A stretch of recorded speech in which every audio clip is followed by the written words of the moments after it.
নবীর নাম হলো জেনাব।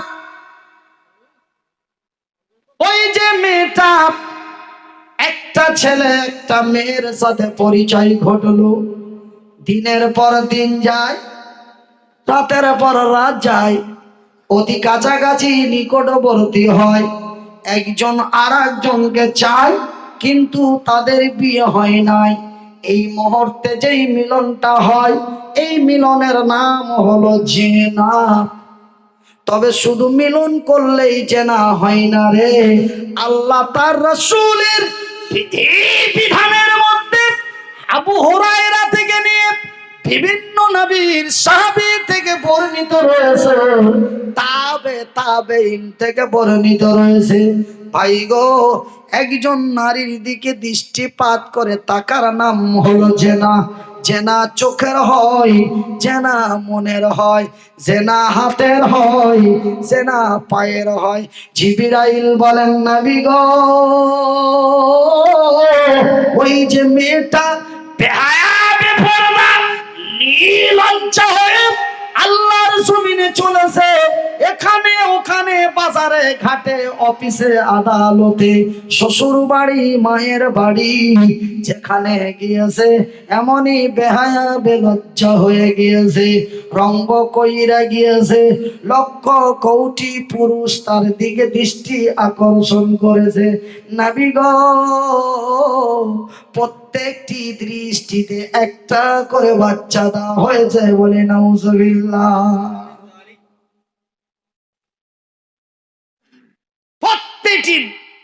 প্রতিটা দৃষ্টিতে একটা করে বাচ্চা দেওয়া হয়েছে। তবে 30 বছর বয়স পর্যন্ত ওই মেয়েটার দিকে কতজন দৃষ্টিপাত করেছে বলে দেওয়া সম্ভব? গুণে দেওয়া সম্ভব? ঠিক তাদের পেটের ভিতরে এত বাচ্চা রাসূল দেখলেন জিবরাইলের সাথে, যে সেই বাচ্চাটা গুণে দেওয়া সম্ভব না। আমার মায়েরা, আমার বোনেরা, আমি তোমাদের সন্তানের মতো সন্তান, আমি তোমাদের ছোট ভাইয়ের মতো ভাই, আমি তোমাদের বাবা চাচাদের মতো। রে আমার মায়েরা বোনেরা, আমি মনিরউদ্দিন আজকে আল্লাহর জমিনে বেঁচে আছি। হাত দুটি যদিও না থাকে রে, পা দুটি যদিও আমার আল্লাহ মারে না থাকে, যদিও আমি একা চলাফেরা করার ক্ষমতা নাই, তবু আমার আল্লাহ আমাকে বলার মতো ক্ষমতা দিয়েছে। মা, আজকে আল্লাহর জমিনে বেঁচে আছি, দুইটি কথা আমার আল্লাহ বলার শক্তি দিয়েছে। বন্ধুরে, মেয়ের বাপ হয়েছ, বিবির স্বামী হয়েছ, বোনের ভাই হয়েছ, সতর্ক হয়ে যাও।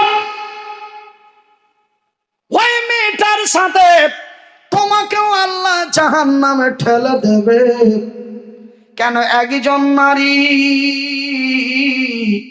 4 জন পুরুষকে জাহান্নামে নিয়ে যেতে পারবে, এমনটাই শক্তি আমার আল্লাহ ওই নারীদের মধ্যে দিয়েছে।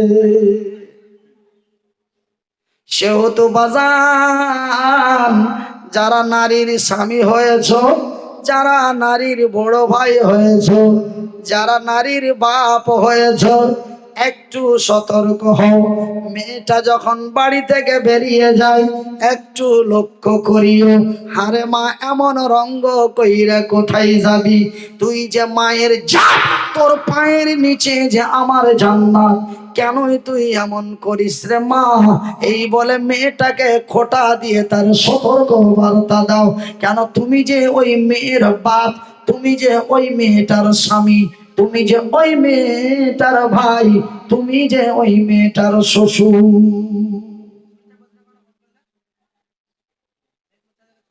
আমার ভাইরা, আমার আব্বা যেন শোনাচ্ছেন, আমার পর্দায় আছেন মায়েরা, মা গো, আমি তোমাদের সন্তানের মতো সন্তান। মা রূপ দিয়েছে, রূপ চর্চা করো না। মা গো, রূপ দিয়েছে, রূপ চর্চা করো না। বনরে জৈবন দিয়েছে, অপচয় নষ্ট করো না। তুমি হলে জান্নাতি মহিলা, নারীরা হলো মায়ের জাত। মা গো, আল্লাহর জমিনে বেঁচে আছি, হঠাৎ কখন মরে যাব, অ্যাক্সিডেন্ট করে মরব, না জ্বরে আক্রান্ত হয়ে মরব, না কোনো দুশ্মনে মেরে দেবে জানি না। ওয়াল্লাহু আলাম বিমুরাদিহি, আমার আল্লাহ তা ভালো জানেন। কিন্তু মারে আমার আব্বাজান ভাইরা, হাত দুটি জড়িয়ে বলি, আপনারা আমার ভাই, আমি জানো আপনাদেরই ভাই। বিনীত অনুরোধ করে হাত দুটি জড়িয়ে বলে যায়, মাথায় হাত রেখে বলে যায়, মারে রূপ দিয়েছে, রূপ চর্চা করো না। জৈবন দিয়েছে, অপচয় নষ্ট করো না। রাস্তা পথে ঘাটে, অফিসে, আদালতে, স্কুল কলেজ, ইউনিভার্সিটি, বিশ্ববিদ্যালয়, শ্বশুর বাড়ি, মায়ের বাড়ি, যেখানে যাবি মা, মায়ের ইজ্জত নিয়ে যেও, মায়ের সম্মান নিয়ে যেও, ভাবির সম্মান নিয়ে যেও না। কেন? যখন তুমি রূপ কইরা রঙ্গ কইরা যাইবে, আমার চাচার মতো বয়সেও লোক তোরে ভাবি বলে ডাক দেবে। কথা ঠিক কিনা? এই কপালে টিপ পরো না কেন? এই কপালে টিপ পরো না কেন? এ কপাল শুধু সিজদা করে আল্লাহ তাআলা, এ কপাল শুধু সিজদা করে আল্লাহ তাআলা। এই কপালে টিপ পরো না, এ কপাল শুধু সিজদা করে আল্লাহ তাআলা। এ খালি মাথায় খোলা চুলে, এ খালি মাথায় খোলা চুলে বাইরে যেও না। এ খালি মাথায় খোলা চুলে বাইরে যেও না। এ হিজাব পরে বাইরে যেতে লজ্জা পেও না। কেন শোনা? এ হিজাব তোমার দায় পরিচয়, এই হিজাব তোমার দায় পরিচয়। বাজান রে, আপনার আমার মেয়েটা যদি সুন্দর একটা চাদর পরে এমন এমন পর্দাশীল হয়ে যদি রাস্তায় বের হয়, ভাই গো, প্রত্যেকেই আম্মা বলে ডাক দেবে, আপা বলে ডাক দেবে, খালা বলে ডাক দেবে। খালা, তোমার বাড়ি কোথায়? খালা, তুমি কার মেয়ে গো? তবে মা থেকে মাসি, মা থেকে মাসি। তবে যখন আমার আপনার মেয়েটি রাস্তাতে এইভাবে বের হবে, আপনার মেয়েটাকে মায়ের সম্মান দিয়ে ডাক দেবে, মাসি বলে ডাক দেবে। আর ওই মতো হয়ে যদি আমার আপনার মেয়েটা তাকায়, উফ চাইতেছে গো, এই যে বাচ্চা,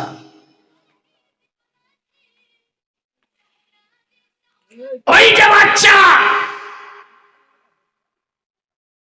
ও নিচে দেখবে আর একজনকে ঘোষা দিয়ে বলবে যাইতাছে। ও নিজে দেখবে আর একজনকে দেখাবে। কথা ঠিক কিনা বলুন? কথা শুনতে খারাপ কিন্তু বুঝতে মারাত্মক। কেন? হক কথায় বাপ বেজার, গরম ভাতে বিলাই বেজার। রাসূল বলেন আল্লাহ কমরুন, হক কথা কড়া। বলে আলেম ওলামাদের লজ্জা শরম নাই, এরা যা পায় খুলে খুলে বলে দেয়। ওই খবরদার! তবে শুনে নিন কথাটি, ঘড়ির সময় যেন সাথ দিচ্ছে না, ঘড়ির কাঁটা ধরে রাখা যায় না। 12:30 পর্যন্ত থানার পারমিশন রয়েছে। হ্যাঁ ভাইজান, তবে আর মাত্র 20 মিনিটের মতো সময়, 15 মিনিটের মতো সময় আছে। একটু দোয়া নিতে হবে, একটু দোয়া দিতে হবে ভাইজান। তবে শুনে নিন, লজ্জা শরমের কিছুই নয়। তার প্রমাণটা আমার নবী, আল্লাহর নবী, দয়ার নবী, বিশ্বের নবীর জামানার সময় নবীর এক তরুণ সাহাবী, নাম তার হযরতে ওমর। কি নাম? হযরতে ওমর ভাইজান। তিনি ছিলেন মক্কা মদিনার এক খলিফা, এক খলিফা, এক নেতৃত্ব ব্যক্তি, এমএলএ, এমপি। কিন্তু ভাইজান সেই হযরতে ওমর নবীর খলিফা, নবীর সাহাবী, সেই মক্কার নেতৃত্ব দিচ্ছিল। তিনি এক রাষ্ট্রপতি প্রধান ছিলেন ভাইজান। তার চরিত্রটা কেমন ছিল গো? নবী বলেন, রে আমার ওমরের এত চরিত্রবান, নেককার, দিনদার, আমার পরে যদি কেউ নবী হতো তবে আমার আল্লাহ আমার ওমরকে নবুয়তের দাবি দিত। ভাইজান হযরতে ওমর একদিন সন্ধ্যাবেলায়, হযরতে ওমরের একটি সিস্টেম ছিল, সারা দিন নেতৃত্ব দেওয়ার পরে রাত্রিবেলায় তিনি ঘুমাতেন না। রাত্রিবেলায় গ্রামে বেরিয়ে যেতেন, রাত্রিবেলায় পাড়ায় বেরিয়ে যেতেন। কে কি সমস্যায় আছে, কে খেতে পেল, কে না খেয়ে ঘুমালো, কার বাড়িতে জল নাই, কার বাড়িতে খাবার নাই, কার বাড়িতে লবণ নাই, কার বাড়িতে আলো নাই, এইগুলি দেখার জন্য ওমর রাস্তায় বেরিয়ে যেতেন। একদিন হযরত ওমর গ্রামের ভিতরে বেরিয়ে গেছে, কার কি অবস্থা। 12:30 টাইম, 15 মিনিট চেষ্টা হলে অসুবিধা নেই, আমি ফোন করে দিলাম। আচ্ছা ভাইজান বন্ধুরা আমার, আমার পর্দার মায়েরা শুনে জানা রাতের বেলা এবার হযরতে ওমর বাড়ি থেকে বেরিয়ে গেলেন। কার কি সমস্যা, কার কি অসুবিধা, কার কি সমস্যা বলে ওমর বেরিয়ে গেলেন। হযরতে ওমর রাস্তা দিয়ে চলতে আছে, চলতে চলতে গ্রামের মিডিল পয়েন্টে যখন গিয়েছে, মিডিল পয়েন্টে গিয়েছে, ওই গ্রামের মিডিল পয়েন্টে এক বাড়ি থেকে আওয়াজ পাওয়া যায়,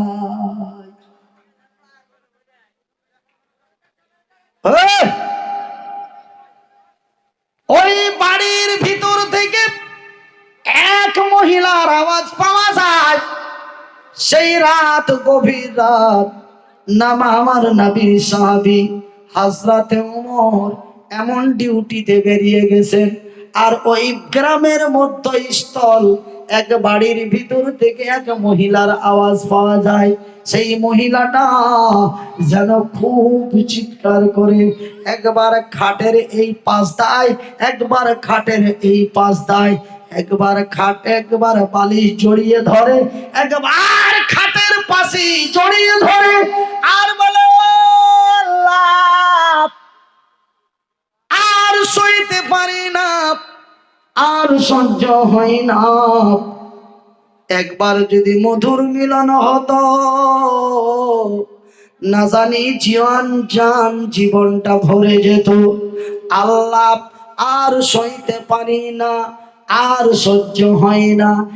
এইভাবে মেয়েটা, সেই তরুণী যুবতী যেন এইভাবে আহ করে খাটের এই পাশ দেয়, খাটের ওই পাশ দেয়, এই পাশ ওই পাশ দিতে দিতে দিতে মেয়েটা ধৈর্যের সীমা হারিয়ে দিয়ে একটি কথা বলে ফেললেন, মাবুদ রে, ও গো আল্লাহ, আমার ভিতরে যদি তোমার ভয় না থাকতো, তোমাকে এক আল্লাহ বলে যদি বিশ্বাস না করতাম, নবীর অনুকরণ যদি না করতাম, তোমার জাহান্নামের ভয় যদি আমার কলিজার ভিতরে না থাকতো রে আল্লাহ, আর সহ্য করতে পারি না, আর সহ্য হয় না, ইচ্ছে হয় আমার বাড়ির পাশের যুবকটাকে ডেকে নিয়েছে, আমার জৈবনের খাটলাটা ঝুঁকিয়ে দি, সহ্য আর হয় না, ধরে রাখার যায় না। কিন্তু তোর ভয় যদি না থাকতো, তোর জাহান্নামের ভয় যদি না থাকতো, নবীর চরিত্র যদি সিনায় না থাকতো, আমার ইচ্ছে হয় এমনটাই। এই কথা যখন হযরতে ওমর, নবীর সাহাবী, খলিফাতুল মুসলিমিন হযরতে ওমর, এই কথা যখন তানার কানের ভিতরে গেল, হযরতে ওমর 1 মিনিট লেট করলেন না, 1 মিনিট সেখানে দাঁড়ালেন না, আর গ্রামের দিকে ডিউটিতে গেলেন না, দৌড় দিয়ে চলে গেলেন তেনার বাড়ি। কোথায় গেল? বাড়িতে চলে গেল। বাড়িতে গিয়ে সর্বকর্ম বাদ দিয়ে তার বড় মেয়ে ফাতিমা, কে? আমার রাসূলের মেয়েরও নাম ছিল ফাতিমা, হযরতে ওমরের মেয়ের নামও হলো ফাতিমা। হযরতে ওমরের বড় মেয়ে মা ফাতিমার কাছে চলে গেল। বিবির কাছে গেলেন না, কে জানি আমার বিবি যদি আমাকে মিথ্যে বলে দেয়, আমার বিবি তো আমাকে মিথ্যে বলে দিতে পারে। তিনি তার বিবির কাছে গেলেন না। হযরতে ওমর তার বড় মেয়ে ফাতিমার কাছে যে বলে, মা রে, আমি তোর বাবা, তুই আমার মেয়ে, আমি তোর আব্বা, তুই আমার মেয়ে। মা বলতো, লজ্জা করো না, মিথ্যে বলো না, শরম করো না। মা বলো তো, একজন বিবাহিতা নারী, একজন বিবাহিতা মহিলা, একজন বিবাহিতা নারী একজন পুরুষ ছাড়া কতদিন ধৈর্য রাখতে পারে? বল মা, লজ্জার কোনো কারণ নাই। ভাইজান, যখন তার মেয়ে ফাতিমাকে এই কথা বলে ফেললেন, আমার রাসূল দয়ার নবী হযরতে ওমরের বিবি ফাতিমা উত্তরের জবাব দিয়ে বলেন, আব্বা হুজুর, ওগো আল্লাহর সৈনিক, ওগো নবীর সাহাবী, ওগো আমার আব্বু জান, একজন বিবাহিতা মহিলা, একজন বিবাহিতা নারী 3 মাসের ঊর্ধ্বে সহ্য করতে পারে না। যখন তার 2.5 থেকে 3 মাস শেষ হতে যায়, সেই আর সইতে পারে না। যদি আল্লাহর ভয় থাকে তবে নারীটা সতী হয়ে থাকতে পারে, আর যদি আল্লাহর ভয় না থাকে, সেই মেয়েটা ব্যভিচার করতে, জিনা করতে মেয়েটা বাধ্য হয়ে যায়। তখন অন্য ছেলের সাথে তার রং মিস্টেক হয়ে যায়। যদি তার যৌবনের জ্বালা সামলাতে পারে, আল্লাহর ভয় যদি তার ভিতরে থাকে, সে কষ্টর পর কষ্ট করে সহ্য করতে পারে। আর যদি ওই মতো বেঈমান নারী হয়, তবে সেই অন্য রাস্তায় পা দিতে পারে। আমার নবীর হযরতে ওমরের মেয়ে ফাতিমা এই কথা যখন নবীর বাবার সামনে বলে দিলেন, হযরতে ওমর খলিফাতুল মুসলিমিন, হযরতে ওমর 1 মিনিট লেট করলেন না, দৌড় দিয়ে চলে গেলেন যুদ্ধের ময়দানে। সেই দিন উহুদের প্রান্তে, বদরের প্রান্তে লড়াই চলছিল। সত্যের বিজয়ের জন্য মদ সুদের বিরুদ্ধে লড়াই চলছিল, নির্যাতন ধর্ষণের বিরুদ্ধে লড়াই চলছিল। সেই ময়দানে চলে গেলেন হযরতে ওমর। হযরতে ওমর ময়দানে যে সেনাপতি কমান্ডারেরা আমি উমর তোমাদের কাছে বলি, যাদের 3 মাস হয়ে গেছে, কয় মাস? রে খালিফা, রে আল্লাহর সৈনিকেরা, রে মক্কা মদিনার কমান্ডারেরা, আমি উমর বলি, যাদের 3 মাস হয়ে গেছে, যাদের 3 মাস পেরিয়ে গেছে, যাদের 3 মাস হয়ে গেছে, যাদের 3 মাস পেরিয়ে গেছে, তোমরা 1 মিনিট লেট করো না, অতি সত্তর বাড়িতে যে বিবির সাথে দেখা করো। নারে তাকবীর! আমার ভাইয়ের, আমার বন্ধুরা, আমার আব্বাজান সোনার চানেরা, অন্যায় থেকে বেঁচে নাইয়ের পথে চলতে গেলে শরম লজ্জার দরকার নেই। এমন লজ্জা শরমের ব্যাপারটা যদি থাকতো, পাপের মতো বয়সের কেমন করে বলি না না। আমার রাসূলের বাড়ি যখন তার জামাই যেতেন, আমার নবী বলতেন, মারে এখানে সাবান থাকলো, মারে এখানে বালতি থাকলো, তোমরা ফরজ গোসলটা ইমিডিয়েটলি করিও। কত লজ্জা পাবে, শরম পাবে। নবী তার ব্যবস্থাগুলি করে দিয়েছিলেন।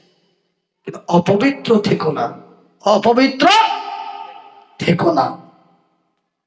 ভাইজান, কথা বলতে বলতে সকাল হয়ে যাবে, আমি আর কথা না বলে এখান থেকেই শেষ করি। না ভাই, দোয়া করতে হবে, দোয়া করতে করতে টাইম যেটা দেওয়া হয়েছে শেষ হয়ে যাবে। না যাই বা হোক না, থানা থেকে বারবার ফোন আসছে, এনারা 5 মিনিট 10 মিনিট করে চাইতে আছে, ওনারা সম্মান রেখে দিতে আছেন। আর এক বলবো না, বন্ধ করো।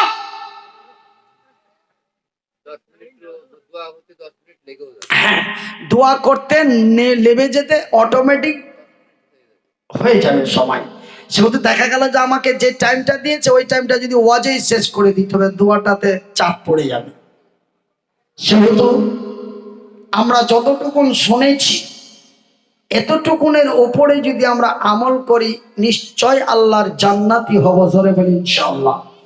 শুধু বস্তার বস্তা তেলে ভাজা খাইতে মজা, তেলে ভাজা, তেলে ভাজা খাইতে মজা, খাওয়ার পরে ফুসকি হাগা।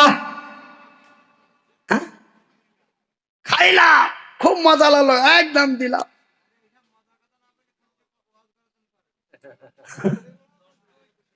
যাই বা হোক, আমার ভাইরা, ওই জন্য বলছি, বেশি বেশি শুনলাম আর আমল কিছু করলাম না, অসুবিধা নেই, আপনি চালান। ঠিক আছে ভাই? বেশি বেশি খাইলাম কিন্তু শুনলাম অতিরিক্ত কিছু, মানলাম না কিছু, ছুঁড়ে ফেলে চলে গেলাম, লাভ হবে বাবা?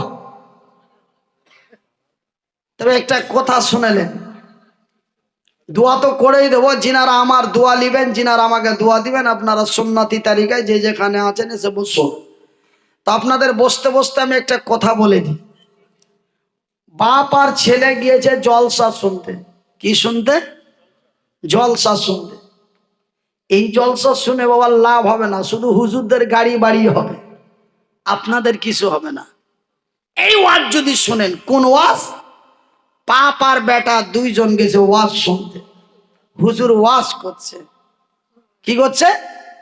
ওয়াজ করছে। আল্লাহর বান্দারা, তোমরা যদি আল্লাহর জান্নাতে যেতে চাও, তবে তোমরা হারাম খেও না, হালাল রুজি উপার্জন করো। সনরে 5 কেজি দুধের সাথে 3 কেজি পানি মিলায় না। কেন? 1 কিলো পানির দাম হলো 10 টাকা, 1 কিলো দুধের দাম হলো 50 টাকা। তবে 50 টাকা দুধের সাথে 10 টাকার পানি মিশিয়ে বিক্রি করলে উপরের পয়সাটি তোর হারাম। হারাম খাদ্য যদি কাউরি পেটের মধ্যে থাকে, আমার আল্লাহ তার জন্য জাহান্নাম অপরিহার্য করে দেই এবং জান্নাত তার নিষেধাজ্ঞা হয়ে যায়। হুজুর খুব কেঁদে কেঁদে দোয়া করলো। হুজুর খুব কেঁদে কেঁদে দোয়া করলো। বাপ এবং বেটার মধ্যে বেটা হুজুরের ওয়াজে হেদায়েত হয়ে গেল। বেটা হেদায়েত হয়ে ঈমান এসে গেল। বাপ আর বেটার একই ব্যবসা। কয় ব্যবসা? এক ব্যবসা। ব্যবসা হলো কাঁচা ফলের ব্যবসা, কাঁচা সবজির ব্যবসা। বেটা নিয়ে গেছে 2 কুইন্টাল, বাপ নিয়ে গেছে 2 কুইন্টাল। 2 বাপ বেটার একই ব্যবসা, সেটা হলো কাঁচা সবজির ব্যবসা। ওই যে বেটা সবজি নিয়ে এসছে, বাইরে রেখেছে, কুয়াশাতে যেটা জেগে আছে ওটাই। কিন্তু বাপ মিনিট 10 মিনিট 1 ঘন্টা পরে পরে শুধু পানি মারতে আসে, পানি মারতে আসে। আর বেটার মাল যেমন যেমন রোদ্রের তাপ বাড়ছে, পানি শুকাতে আছে, মালের ওজন ঘটতে আছে। এবার বেটার হলো 5000, বাপের হলো 7000। বেটা বাপকে টাকা দেয়, বলে রহিম রে আর 2000 কই? 2000 কই মানে? বলে তুই কতটি মাল নিয়ে এসেছিলি? বলে 5 কুইন্টাল। তো আমিও তো নিয়ে এসেছি 5 কুইন্টাল। তো আমার হলো 7000, তোর কেন 5000? 2000 টাকা কি করলি বল?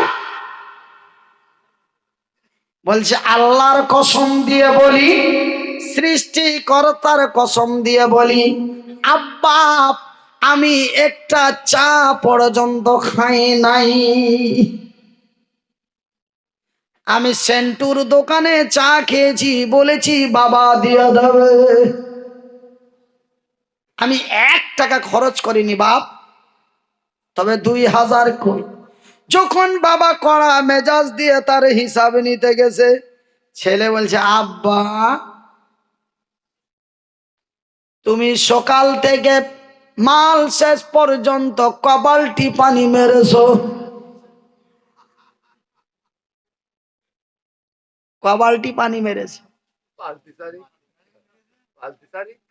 বলে গাধা, কোন কথা বলিস?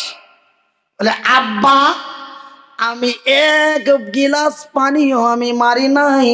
ওই কুয়াশার মধ্যে যেই কাঁচা চকচকে হয়েছিল, ওই অবস্থায় মাল আমি বিক্রি করেছি। যেমন যেমন রোদের তাপ বেড়েছে তেমন